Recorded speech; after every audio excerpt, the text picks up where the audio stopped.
Boa noite, pessoal. Boa noite a todos. Sejam bem-vindos a mais uma edição, né, do nosso programa Ponto de Vista. A gente semanalmente tem trazido temas, né, bem relevantes à nossa sociedade, né, coisas bem atuais, né, para o momento e também, né, como um todo.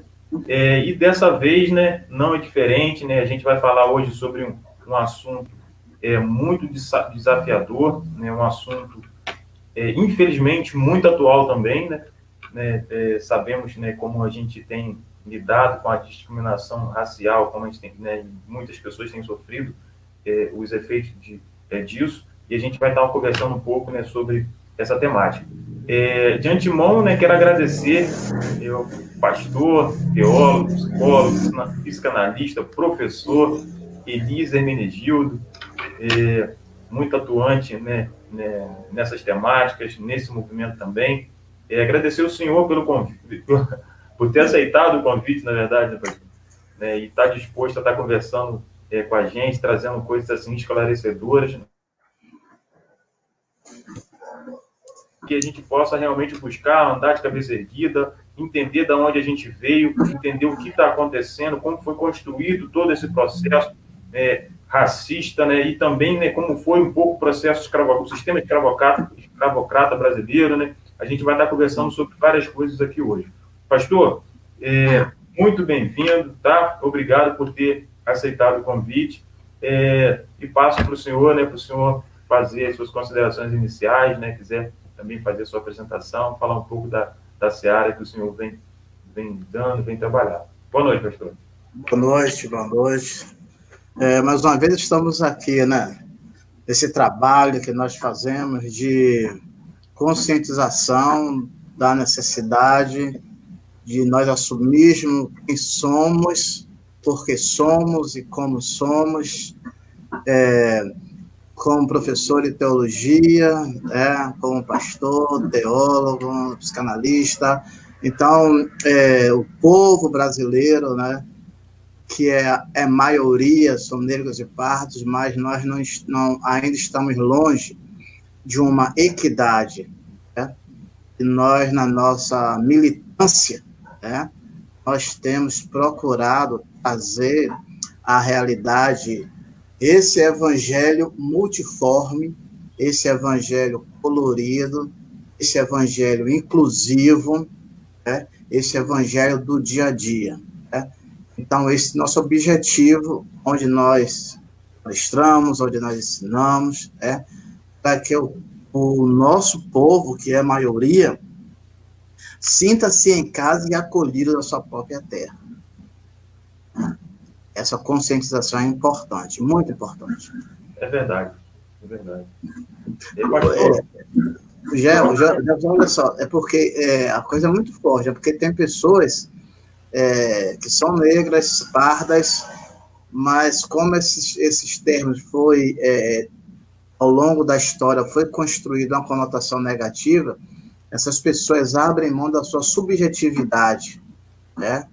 Isso é que é a dor maior, né? É isso que a gente pretende, não de um dia para o outro, né? Mas foram quase 400 anos nessa vibe, então não vai se resolver assim do ano para o outro. A luta continua. É verdade, é verdade.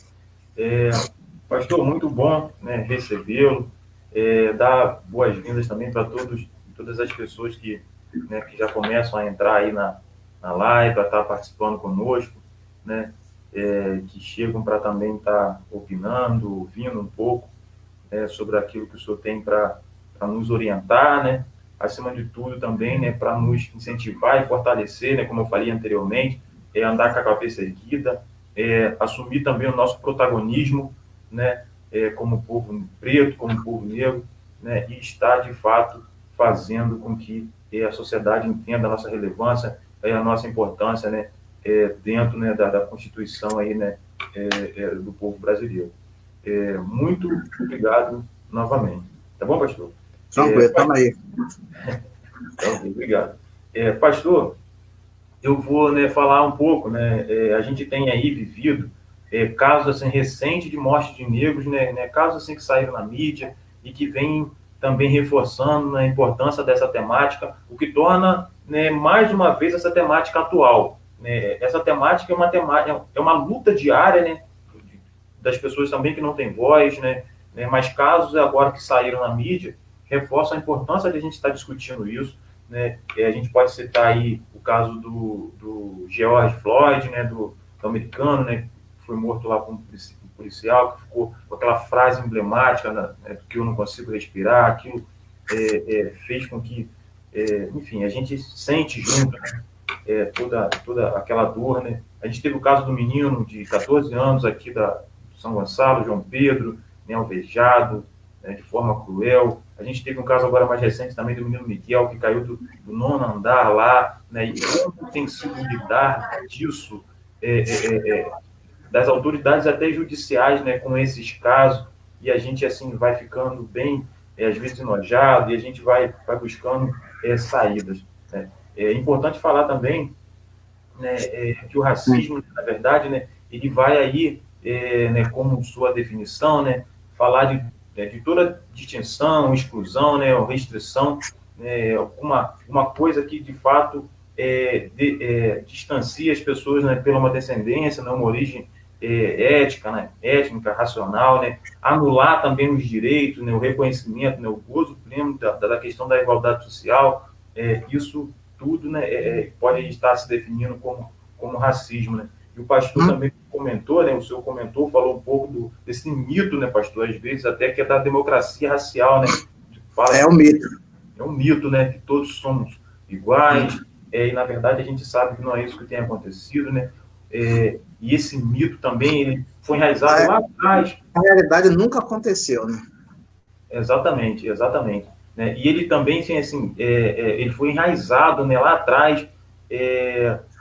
A gente tem uma obra famosíssima aí, né, de Gilberto Freire, que falou em Casa Grande, em Senzala, né, buscando compreender esse surgimento da formação da família, a característica da formação da família do povo brasileiro, né, que na verdade aquilo ali, né, só reforçou o grande mito ali da democracia racial, né, e naquele momento até surgiu, né, início, assim, relatos de pessoas que queriam vir para o Brasil, de relatos de escravizados de outros países que queriam vir para o Brasil, achando que o era verdade, achando que a escravidão aqui era suavizada, harmonizada, que existia, né, essa harmonia dos povos, e na verdade não, os direitos aqui nunca foram iguais, né.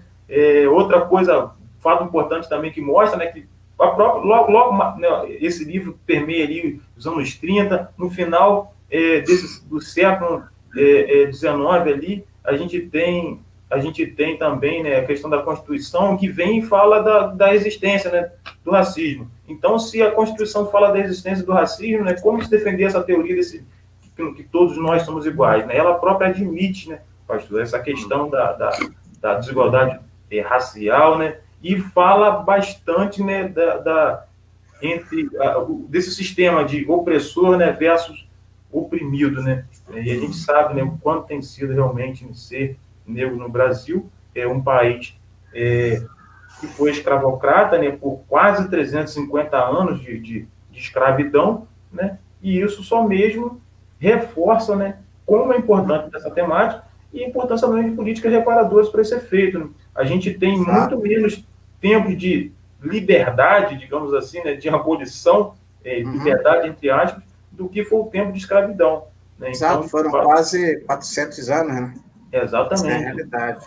Agora, Jefferson, o racismo brasileiro, ele tem o seu toque de brasilianismo, né? Então, o racismo brasileiro, ele é diferenciado, assim como o povo brasileiro é diferenciado. Por exemplo, o racismo brasileiro, ele é estrutural, né? Nós temos uma sociedade estruturada em cima do racismo, que esse racismo é mais poderoso porque ele é imperceptível, né? As pessoas acham que é normal, mas a estrutura da nossa sociedade é racista, não só estrutural, como institucional, né? Então, isso é muito sério, por quê? Porque tende a uma normalização o racismo. É esse que é mais grave, né? Quando ele se torna estrutural, institucional, ele passa a ser visto com naturalidade. Esse é o problema. Né? Ele começa a ser visto como uma coisa normal, comum. Tem aquela velha história. Não fale da minha dor se você não tem a minha cor. É verdade. E aí entra o quê? As ações afirmativas ou reparadoras, né? As estratégias do governo e do terceiro setor, não é questão de igualdade. Esse termo está errado, não é questão de igualdade. Porque a igualdade, ela gera, por sua vez, injustiça social. Que como você pode pegar um povo que está na sua frente há 400 anos, e aí você chega e fala assim, para tudo, que agora é tudo igual. Mas como que pode ser tudo igual se você está na minha frente há 400 anos? Precisa ter primeiro equidade, depois da equidade, igualdade. O que é equidade? Tratar os diferentes de uma maneira diferente. Você não pode dar a mesma comida para um peixe e para uma girafa. É tudo igual. Então, dá a mesma comida para um coelho, para uma girafa. Agora é tudo igual. Não existe isso. Então, é preciso ter o princípio da equidade, para depois a gente ir para a igualdade. Né? É sobre isso que nós estamos falando. Verdade. Então, como as pessoas que estão no poder, elas não são da cor, então elas simplesmente ignoram. Por isso que é necessário que se mexa nisso, nas ações afirmativas, nas políticas de cotas, como é que funciona isso na prática, que as pessoas não sabem. E quando você não tem informação, logicamente, você é escravizado. Se você não sabe, você é escravizado. Conheça a verdade e a verdade te libertará. Tem um autor chamado João José Reis, eu gosto muito de citar, até citei na minha monografia, né, quando eu fiz história, né, ele fala, você falou da questão da cultura, de não saber, ele tem uma frase clássica que fala assim, né, enquanto o negro brasileiro não conhecer a história de si próprio, a escravidão cultural se manterá no país. Sim. Então a gente pode substituir o negro pelo povo também, né, porque a desigualdade, a gente sabe desse aponto, né, pastor? E dessa linha tênue entre a desigualdade racial e também a social. Né? Não há uma quebra, na verdade não há uma separação dessas duas realidades. Elas andam juntas, na verdade a social ela é filha da racial. Sim, ela nasce desse incesto, né? Então, é por isso que ela é aceita. Né? E como é uma ferida aberta, ela está inflamada e dói, por isso que as pessoas não gostam nem de falar. Em outras palavras, a pior coisa, Jefferson, é você ser um negro com subjetividade branca. Então, não é que o tema é atual, o tema sempre foi atual no Brasil. Bom que se destaque isso, sempre foi atual. Então, o racismo, quando ele é mexido, nem as pessoas gostam, porque existem negros que pensam como se fossem brancos, porque eles foram ensinados a ser branco, a pensar como branco, e eles chegam a admitir que eu nunca sofri racismo, não. Como que nunca sofreu, rapaz? O racismo é estrutural, ele é institucional, ele vou dizer mais, ele é velado. Ou seja, aquele racismo que você não fala com a boca, mas tem um olhar, tem atitude. Então, o Brasil tem o seu jeito de ser racista. Ele é estrutural, ele é institucional, ele é velado, ele é naturalizado, ele é naturalizado, ele é internalizado. Quando a coisa está internalizada em você, exala sem você perceber. Nossa, você é negro e é professor de história? Poxa. Quer dizer, no elogio vem o racismo que a pessoa... E como ele está internalizado, a pessoa não percebe. É como se fosse um mau hálito. Fulano, você está com mau hálito. É verdade, Entendeu? pastor. Desculpe só interromper o senhor. O senhor deu um exemplo assim, né, que a cabeça da gente vai né, trazendo as lembranças, as memórias. Né? E aquela coisa também do teu filho cresce, né, tua filha fala, poxa, bonitinho, né, mas tem um cabelo assim, o cabelo crespo, né? Peraí. Pelo ruim. Com a pergunta ser totalmente descabível, né? Ou um casal, né, como até a minha realidade, né, pai negro, mãe branca, né? Poxa, bonita, tá, mas puxou o nariz do pai. Peraí. Aí pergunta assim, qual o sentido, né, dessa pergunta? Aí quando o senhor fala que é exalar, né, esse racismo construído, né, digamos, dentro dele, construído de forma natural. Né? Isso não é um apontamento que se faria numa criança tipicamente normal, dentro daquilo que a gente, dentro dos padrões, né, de beleza que a gente tem vivido. Não seria uma pergunta, né? Bonita ali, o cabelo puxou do pai, o nariz puxou do pai, né? Então, assim, são coisas realmente descabíveis e que soam de forma tão natural, né, que aí quem fala às vezes nem percebe que está sendo ofensivo, mas quem ouve sente que há realmente, né, essa linha ali entre o normal e dali para frente já é um avanço sobre... Porque quem fala está com o racismo internalizado. Internalizou, naturalizou. Então, ele já não acha que aquilo é racismo, porque já faz parte dele, do vocabulário dele, do olhar dele, das atitudes dele. Né? Aí vem as piadinhas, poxa, você é um negro, mas é de alma branca. E uma série de coisas. Eu falei esses dias, por exemplo, e é um caso seu, por exemplo, né? Eu tenho meu cabelo grande e minha barba grande. Isso já é uma provocação. Mas a maioria dos negros, isso também internalizado no negro, ele tem um cabelo, cabeça raspada ou cabelo bem baixinho, porque ele para de ser menos agressivo. Né? Porque a sua esposa manda, o seu pai manda, o seu pastor fala com você. Ai, seu cabelo tá grande. Ai, seu cabelo tá armado. Mas ninguém fala isso. Tá fugindo do padrão, né? Tá fora do padrão. Isso, percebeu?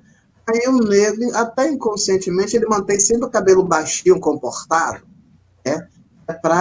Ele já tem uma alta defesa inconsciente. Né? Mas ninguém manda o cara que tem um cabelão lá cortar o cabelo. Por que tá mandando eu cortar o cabelo? Por que isso? Né? Então, são esses questionamentos que agora vêm à tona.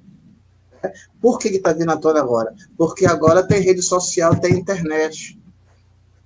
Tudo agora é mimimi. Aí eu falo, porque antes, 400 anos, que o negro estava, que meu bisavô estava tomando chicotada no tronco, não era escravidão, era esporte.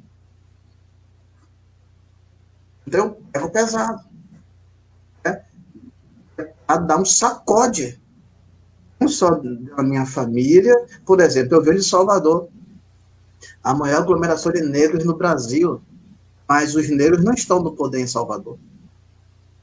Você não tem um negro prefeito, negros vereadores. Está vendo como negócio? Nós temos mais 400 anos para lutar.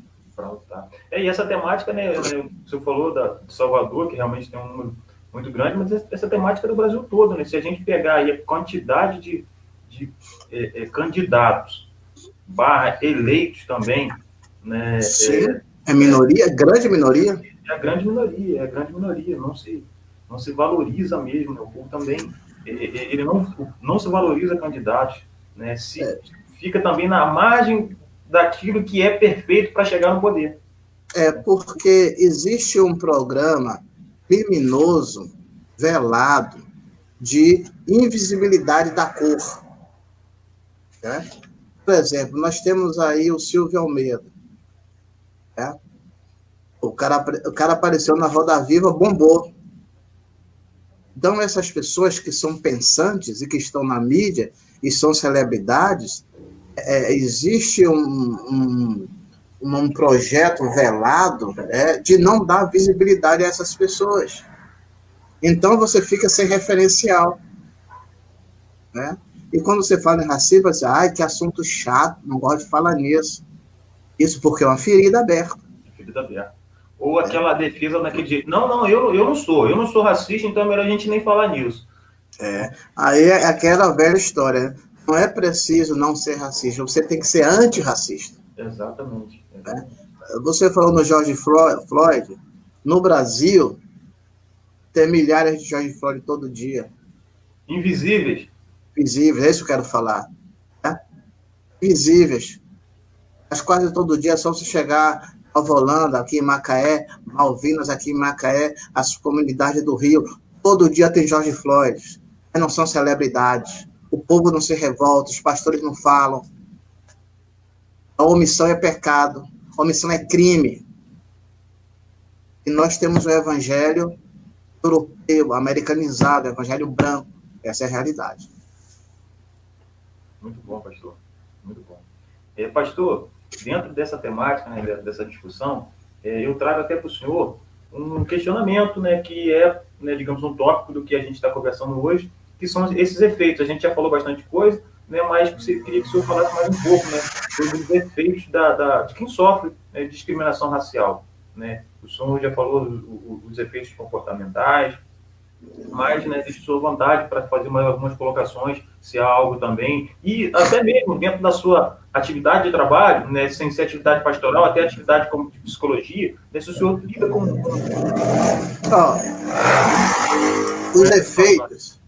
Os efeitos negativos do racismo, você vai ver, por exemplo, baixa estima, né? A garota negra, né? Ela quer ter o cabelo igual da amiguinha, acha que o nariz dela é feio, então a baixa estima, né? É preciso que se trabalhe isso. Então, um dos efeitos da discriminação é a baixa estima do negro. Teve outra coisa? O sentimento não pertencimento, né? Ele não se sente acolhido, porque aquela fala não o identifica. Exclusão velada. Isso é terrível. Exclusão velada. Né? Ofensas, piadinhas de mau gosto. Né? Tudo isso o negro sofre todos os dias. É o racismo nosso de cada dia. A oração do negro é essa: o racismo nosso de cada dia nos dá hoje. E me dá paciência, porque se você me der força, eu porco a cara de um cara desse. Então me dá paciência.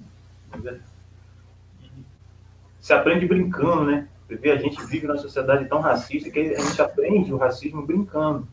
Né? Brincando. E, infelizmente, né, aí o que incomoda é que não se fala e não se vê essa linha realmente de divisão, né? Aquilo onde é o normal e aquilo que já está ultrapassando, né, os limites. Né? Isso é muito perigoso.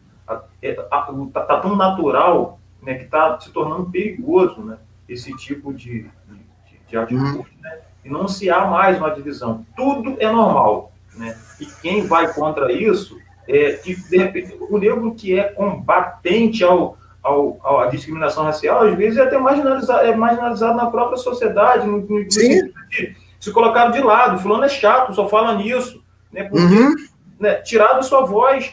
É polêmico. É polêmico. Né? Não, ele não, isso, não vou, ele até, de repente, pastor, o senhor que não vou nem convidar tal pessoa para estar junto desse convívio, porque ele fulano é muito polêmico.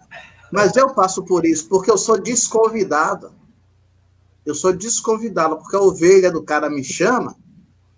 Não, Hermenegildo não, Hermenegildo é de esquerda. Quer dizer, olha só, rotula você, eu não tenho problema com rótulo, já passei por essa fase, né? Mas o cara rotula você, e em cima desse rótulo, ele vai tendo um discurso alienante. É isso que eu estou falando para você. É sim. Então, é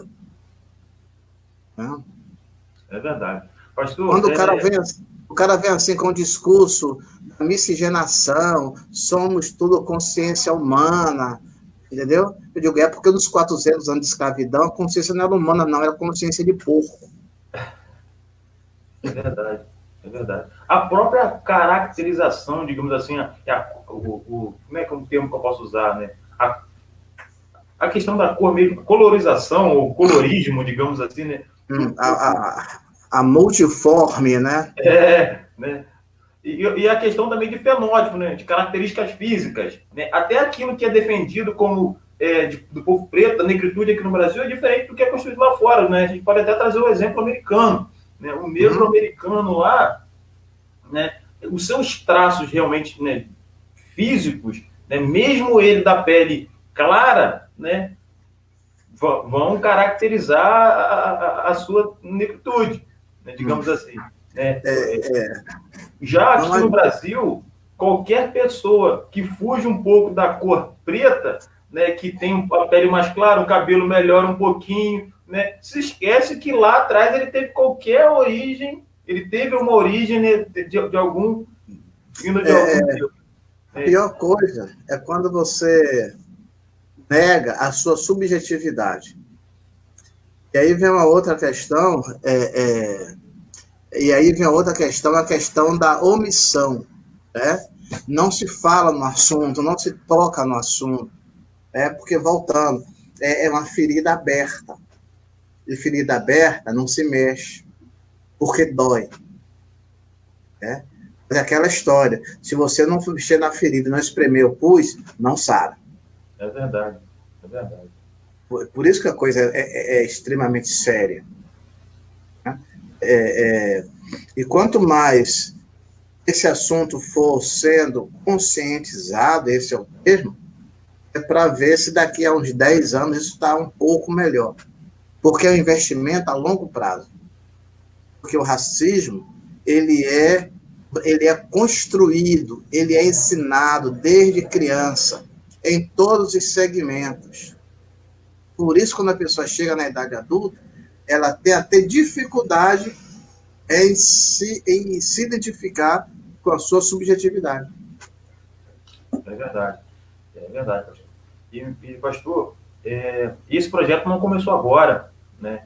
Logo após a escravidão, é importante a gente até comentar sobre isso, né? Que o povo preto foi lançado às ruas com uma falsa liberdade, né? Sem ter nenhum tipo de planejamento para o seu próprio convívio social, né? Jogado à rua para mendigaria e para outras ações, né? Que somente desqualificavam ainda mais, né?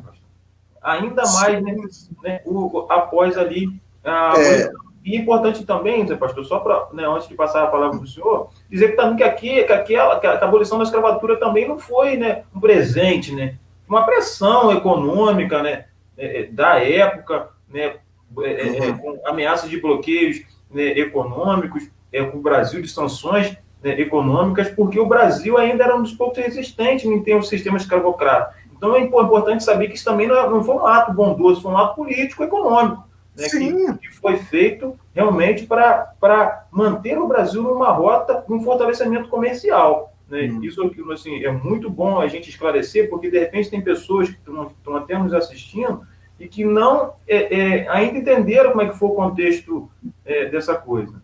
E outra coisa que eu queria, né, esclarecer antes, né, se o senhor me permite, é falar até a questão naquele momento ali, logo após a abolição, né, se pensou muito numa teoria do embranquecimento. Né? Vide a quantidade de europeus que nós temos aqui sem ser europeu português. Né? A gente tem alemães, né? A gente tem aqui, posso citar, italianos, né? Holandeses. Então, assim, são vários outros povos que vieram para cá, né, com o objetivo também de embranquecer o nosso país. Né? Existiam até na época médicos, cientistas, enfim, pessoas que estudavam, que trabalhavam e que defendiam basicamente, né, essa miscigenação como algo positivo, né, para a mudança de traço do povo brasileiro, que em certo tempo, numa escala de tempo, o povo brasileiro estaria mudando a sua característica física por causa desse embranquecimento. E a gente vê, né, a gente tem fruto agora, real, né, que isso aí, né, na verdade, a gente sabe que isso não é verdade, né, não funcionou. Né? É a política da eugenia, né? De embranquecimento da raça. Né? Isso acontece e continua acontecendo no Brasil. Você vê pelas piadinhas, ó, fulano está clareando a família, né? Ou seja, o preto que casou com a branca. Ah, você é negro, mas tem um nariz fino. É esse racismo que eu estou falando. Né? E esse racismo, que ele agora na rua ele está mais complicado, mas ele vem para dentro de casa. Né? E a melhor maneira de você ensinar é você dando exemplo. Né? Então, você ensina na rua que não é racista, mas dentro de casa sua fala é racista, seu comentário é racista. Né? E isso a criança está ouvindo. É como o Mandela falou, né? Ninguém nasce odiando. Né?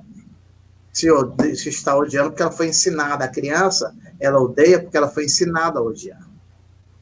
Essa é a realidade que nós estamos vivendo. Então, quando você me traz, no momento de pandemia, quem mais está sofrendo? Os negros e os pardos, porque é a maioria da população, é a maioria que está desempregada e é a maioria que está morrendo do Covid-19. Vendo como é todo um contexto, não é uma questão pontual. E aí vai uma outra questão, a questão da religião também, né? Porque nossos irmãos americanos vieram para o Brasil, né? Demonizaram a cultura afro, e até hoje aí a intolerância religiosa. Então, uma coisa, José, é muito interligada com a outra. Né? Racismo, tem a fala racismo, quando o cara fala assim, você está denegrindo a minha imagem, ou seja, você está tornando a minha imagem negra. E negro não é uma coisa boa, é uma coisa ruim. Você viu como está bem entranhado e cruzado uma coisa com a outra? Né? Disso que eu estou falando. Não é uma coisa isolada. É verdade. Não é isolada, é uma rede. É uma rede, é um projeto. Eu falo que é um projeto que ainda está em desenvolvimento. Não foi um projeto pós-abolição. É um projeto contínuo. Todo dia ele tem pessoas gerentes que alimentam esse projeto, né, e esse projeto vai tomando força. E está assim, se a gente realmente não levantar a cabeça para lutar contra ele, né, as coisas vão ficando bem difíceis. Porque pode falar.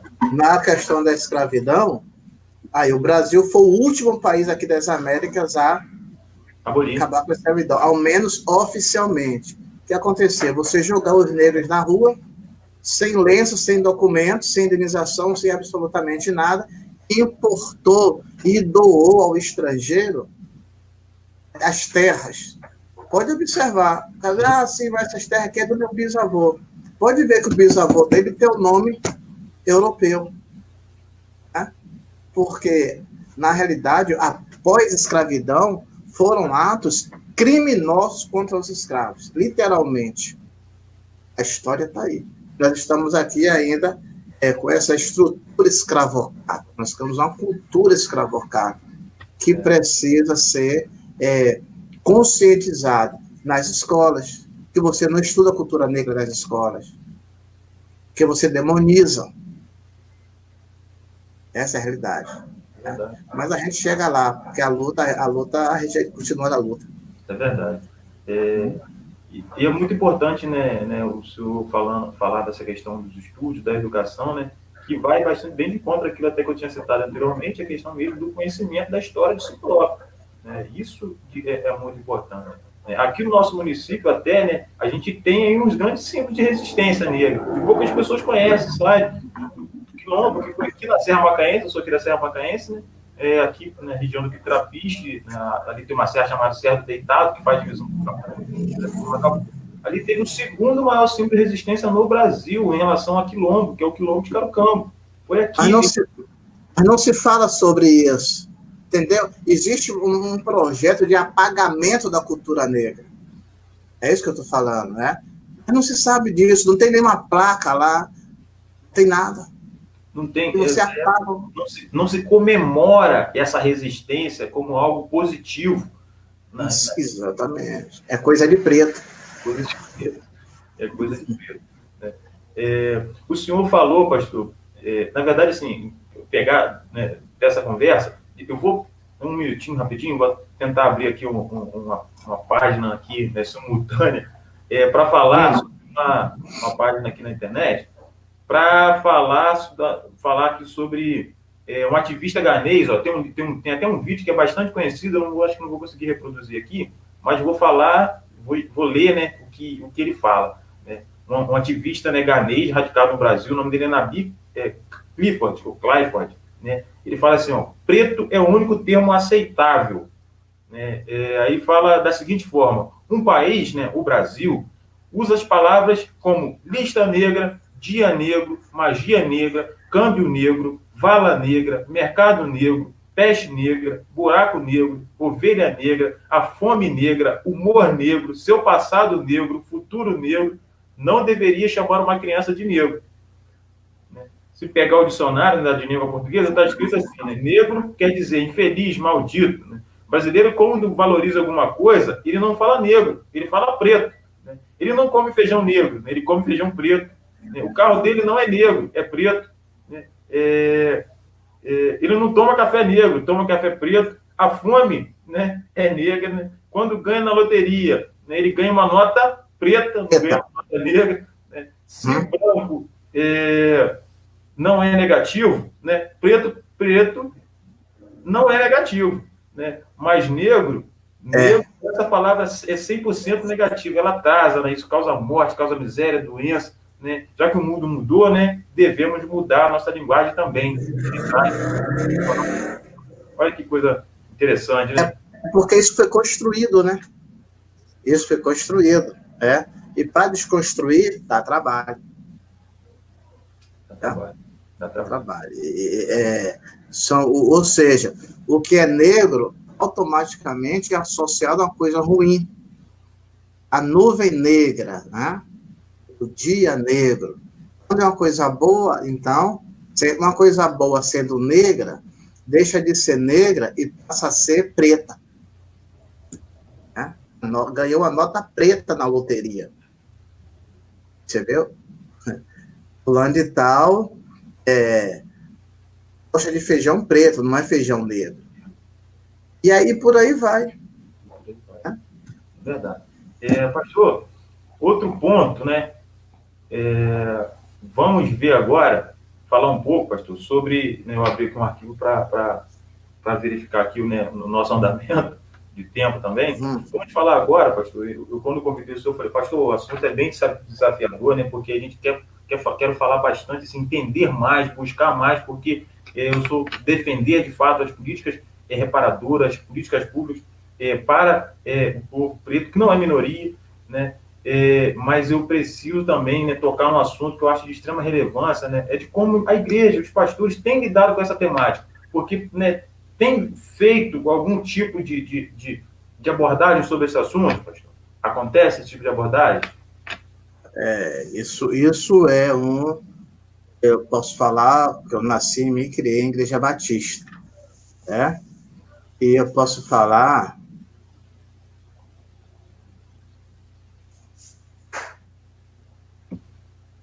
exato, então eu posso falar por quê? Porque eu fui educado para pensar como branco, com a teologia branco, ensino fundamental branco, ensino religioso branco, ensino fundamental branco, né? Você passa pela faculdade, uma faculdade de ensino branco, você tem um sermão no púlpito de uma teologia branca, excludente, é o que nós estamos vivendo. Então, quando você fala igreja, antes de falar em igreja, você precisa falar nos seminários, porque no seminário não se fala nisso. E o cara é formado em bacharel em teologia, ele vai para a igreja, e ele não tem nenhuma programação para falar sobre a própria história da sua raça, da sua cor. Positivo. Por quê? Porque ele não foi ensinado. E aí a liderança evangélica, ela simplesmente se omite. Ela se omite, não fala. E a omissão é pecado, a omissão é crime, a omissão é criminosa. É isso que eu quero falar. Né? Então, você não vê pastores negros que não tocam no assunto. Né? Simplesmente, eles desconsideram, não falam sobre isso. Isso não pode acontecer. Mas é o que acontece. Né? Principalmente nas igrejas conservadoras tradicionais. Porque os negros migraram para o pentecostalismo. Né? Migraram para o pentecostalismo. Isso é uma realidade, a olho nu. Né? Não existe uma denúncia, né, dos pastores em frente à questão, por exemplo, do garoto lá de Recife, das crianças que são mortas nas favelas aqui de São Gonçalo, do Rio de Janeiro. Os pastores não falam, se calam, fingem que não veem. A juventude não se mobiliza. Então, a igreja tem sido omissa. Né? Omissão é pecado, racismo é pecado. Muito bom, pastor, muito bom. Ali, a colega colocou no comentário, ó, Gisele Brito botou, vale ressaltar que o racismo não está ligado em apenas à cor da pele, mas inclui também comportamentos, crenças discriminatórias baseadas em estereótipos culturais, nacionais, étnicos ou religiosos. É assim, porque o racismo ele é um efeito dominó. Aí vem o racismo, vem a discriminação, a demonização da cultura afro, vem o rebaixamento da sua cor, do seu cabelo. Então, vem todo um efeito dominó, vem toda uma avalanche de preconceitos arraigada a essa raiz do racismo. Racismo é só um gatilho para vir tudo. Vou dar um exemplo básico, um exemplo nacional. O Decotelli, o ministro Decotelli. O ex que não chegou a ser. O que acontece? O ministro da Educação negro. Quando o cara fala o ministro da Educação negro, já é racismo. Porque se fosse branco, ele não ia dizer assim, o ministro da Educação branco, ele dizia ministro da Educação em Paraí. Quando ele fala de educação negro, já vem o racismo internalizado como eles falam. Lázaro Ramos é um ator negro. Lázaro Ramos é um ator. Ponto. Assim como os outros são atores. Quando você olha a minha cor, para o meu estereótipo, antes de olhar para o meu currículo, isso é racismo. Perfeito, perfeito. O senhor fez uma colocação, né, perfeita, né, em relação a essa questão do estereótipo, e falou também da televisão, quando eu falei que algumas agências funcionam e colaboram diretamente para que esse projeto racista tivesse continuidade, a própria televisão brasileira colaborou muito para isso. Sim. E a gente pode dar exemplos, né? A Dona Morim está até nos assistindo aqui, tá aqui junto conosco, comentando, participando. Ela mandou um vídeo muito bacana, cara, falando sobre o sítio do Pica-Pau Amarelo. Né? Sim, a tia Anastácia. A figura da tia Anastácia. Monteiro Lobato, olha como Monteiro Lobato já fazia toda uma questão de você, né, dar estereótipos e menções racistas, né, para um personagem. A gente pega... Aliás, isso está no Supremo para ser julgado agora, a questão da eugenia de Monteiro Lobato. Isso é muito sério. Está vendo como ele é construído? É um conceito, e quando o conceito é construído, para se desconstruir dá trabalho. Porque automaticamente você associa. É isso que é ficar internalizado. Você associa, sem pensar. Né? E aí vem a questão do sermão, quando o pastor fala, olha, o hino que diz, Cristo salva o pecador e lava o negro coração. Se converta a Jesus, o seu coração você vai tirar o seu coração negro e vai te dar um coração branco. Então é um discurso alienante, é um discurso racista, é um discurso preconceituoso, e que o cara às vezes nem se dá conta. tanto, reproduzir uma teologia branca. É verdade, é verdade, é verdade. Quando a gente, né, fala também eu estava falando agora há pouco, da questão da televisão, eu queria trazer para a própria configuração de personagens também, né? A gente, né, viveu muito isso, né, e vive até hoje muito isso.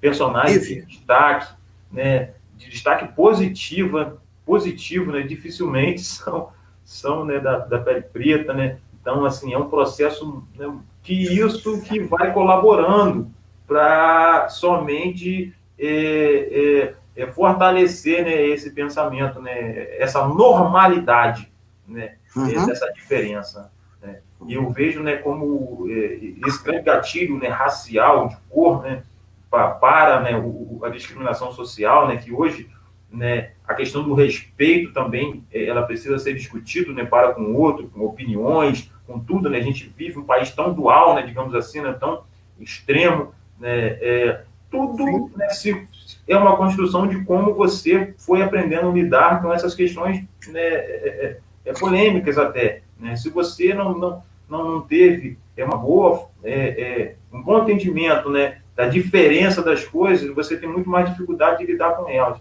Né? E isso é bem importante. Se você não conhece a história, você está condenado a repeti-la.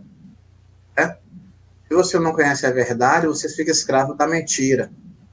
Por isso Jesus diz, conheça a verdade te libertará. É sobre isso que nós estamos falando. Né? Estamos falando de uma releitura histórica, porque quem escreveu nossa história foram brancos. Então, é isso que precisa ser pegados, não só no ambiente religioso, mas em qualquer lugar, para que haja uma conscientização disso tudo. Se você não quer falar no assunto, porque o assunto é chato, isso vai simplesmente se cristalizando. Verdade. Verdade. E essa abordagem hoje, ela é muito mais do que social, né, pastor? Racial, ela é até legal mesmo, criminal, né? Importante. Sim. Racial também. Sim. A questão legal também desse tipo das sanções legais também, né, que né, serão dadas para quem né, pratica esse ato. E só, né, pastor, fazendo bastante perguntas, né, eu até o senhor dá a sua opinião. E você acha que o judiciário ele tem sido, como ele se enquadra dentro do sistema? Tem sido opressor? Né? A gente falou do caso daquele Miguel. Sim. O contrário. A grande questão ali a minha mãe fala, né? Se fosse o filho dela que estivesse comigo e eu tivesse meio desleixado, né? Estava no xadrez. Né? Onde eu estava? Eu estava vendo uma entrevista dela essa semana. Será que o tratamento seria o mesmo? Né? A nossa justiça, ela é cega, ela é surda, ela é muda, ela é lenta e ela é seletiva. Entendeu? E mais, é uma justiça branca, inacessível à maioria. Esse é o retrato da nossa justiça. Além disso tudo, ela é inacessível. Por isso que o tráfico funciona. Infelizmente. Infelizmente. Então, porque foi a questão lá de Recife, que é o caso mais recente, infelizmente não foi o último, né? Infelizmente, que nem sequer o nome da mulher quiseram citar. A rede social foi que citou. Depois ela quis posar de santa, entendeu? Mas não, a turma não aliviou, não. Ainda bem, né? É verdade. Sobre isso que estamos falando. Sobre isso. Eu vou, pastor, pedir a autorização do senhor para eu vou tentar aqui reproduzir, né? Estou operando aqui esse programa que a gente está transmitindo ao vivo no Facebook. Eu vou tentar reproduzir aqui um vídeo e vou estar compartilhando na tela, né? Com todos as pessoas que têm nos assistido. Eu com o senhor que traço aqui, né, o vídeo se fala por si próprio, tem a paciência de todos, vídeos rapidinho de 5 minutos, mas que é bem reflexivo, também, né, o senhor depois está falando sobre ele, né, para a gente estar indo aí para a parte final dessa nossa conversa. Tá ok? Beleza, beleza. Então tá, só peço aqui uns segundinhos para os amigos, que eu já vou estar inserindo aqui junto à tela. Consegui. E agora ver se você consegue ver. Beleza.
Bacana?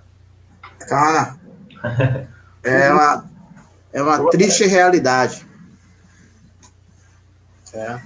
Realmente uma triste realidade. Tratou os aspectos, né, a gente, né, até conversou, né, bastante coisa que foi abordada nesse vídeo, a gente já tinha feito o levantamento desses fatos aqui, né, também a gente, né, não está defendendo uma dualidade no sentido de estar querendo que os índices para quem não legalmente, a questão é essa, que diminui o nosso, né, então porque essa temática, né, quando a gente fala, né, para vidas negras importam, quando a gente busca essa valorização, esse reconhecimento daquilo que foi, né, para não ficar a falsa sensação de que a gente está querendo que se iguale para um lado negativo, né, o outro lado. Não é isso.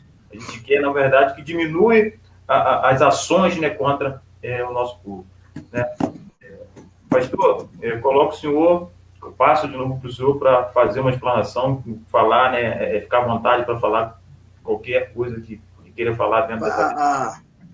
A minha palavra, cara, é que você que é negro ou pardo, assuma a sua subjetividade, que você se assuma como cidadão, que você se assuma como pessoa digna de ser respeitada do jeito que você é e não do jeito normal que o povo quer. Assuma seu cabelo, assuma seu nariz, assuma seus lábios, porque tudo isso é muito lindo e vidas negras importam sim.